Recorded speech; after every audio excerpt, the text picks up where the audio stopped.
సంక్రాంతికి వస్తున్న movie trailer అయితే వచ్చేసింది భయ్యా. ఈ ట్రైలర్ చూస్తుంటే సింపుల్ పాయింట్ తోటి మొత్తం సినిమా అంతా లాగించేసారేమో అనిపిస్తుంది. అండ్ ట్రైలర్ ఎలా ఉంది అంటే బాగుంది, మరీ బీభత్సం అని చెప్పను కానీ బాగుంది.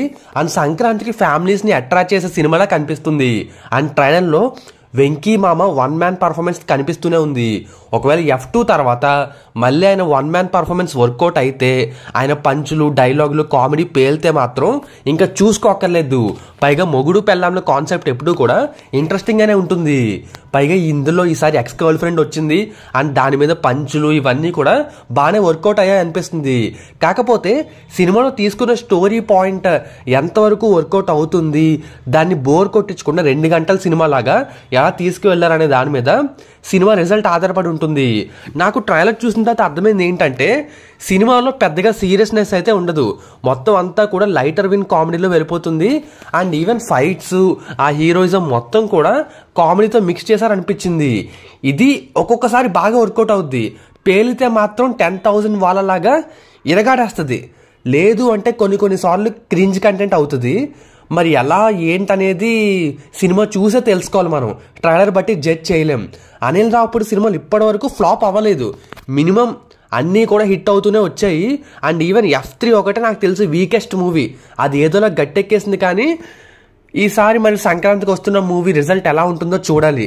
నాకైతే పర్లేదు, ఎక్స్పెక్టేషన్స్ అయితే బాగానే సెట్ చేసిన ట్రైలర్. సినిమాలో హీరోకి ప్యాడింగ్ కూడా బలంగానే ఉంది భయ్య. ఇటు పక్కన 2 హీరోయిన్లు, ఐశ్వర్యని అయితే ఎవరు పట్టించుకోడు కానీ మీనాక్షి కోసమైనా ఒక్కసారి సినిమాకి వెళ్ళే వాళ్ళు ఖచ్చితంగా ఉంటారు. ఎందుకంటే తను ఇప్పుడు ప్రజెంట్ టాలీవుడ్లో క్రేజీ హీరోయిన్ అని చెప్పొచ్చు. అండ్ పాటలు కూడా బాగా హిట్ అయ్యాయి. అండ్ ఇప్పటికే వచ్చిన 3 పాటలు బాగా వైరల్ అవ్వడం వల్ల జనాలకి ఈ సినిమా మీద ఇంట్రెస్ట్ అయితే ఉంది.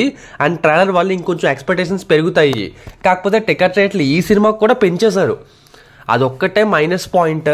ఈ సినిమాకి నార్మల్ టికెట్ రేట్స్ అలాగే ఉంచేసి ఉంటే ప్రతి ఒక్కడు ఈ సినిమాకో వెళ్ళిపోయేవాడు భయ్య. చెప్తున్నాను కదా, ఇప్పుడు మాత్రం ఆ ఛాన్స్ లేదు. సినిమా రిలీజ్ అయ్యాక హిట్ టాక్ వచ్చేయాలి, షూర్ షాట్ హిట్ అనిపించుకోవాలి. అప్పుడు ఎవరు కూడా డబ్బులు పట్టించుకోరు. ఇంకా ఎంటర్టైన్మెంట్ కోసమైనా ఎంత డబ్బులైనా పెట్టి వెళ్తారు జనం. చూడాలి మరి ఏం జరుగుతుందో. ఇంటికి ట్రైలర్ చూసిన తర్వాత మీకేమనిపించింది, మీకు నచ్చిందా లేదా మళ్ళీ క్రింజ్ కంటెంట్ అనిపించిందా లేదో కింద కామెంట్ రాయండి. నాకైతే కంటెంట్ ఎలా ఉన్నా పర్లేదు, 2 గంటల పాటు బోర్ కొట్టకుండా, సీట్లోంచి అసలు లేకుండా, ఫోన్ కూడా తీసి చూడకుండా అలా స్క్రీన్కి కళ్ళప్పగించి ఉండాలి. అలా ఉందంటే ఏ సినిమానా హిట్ అవుతుంది. లాజిక్తో పని లేదబ్బా, మ్యాజిక్ వర్కౌట్ అవ్వాలి. మరి ఆ మ్యాజిక్ ఈ సినిమాలో ఎంతవరకు వర్కౌట్ అయిందో లేదో జస్ట్ ఇంకొక 6-7 డేస్లో తెలిసిపోద్ది. చూద్దాం మరి ఏం జరుగుతుందో.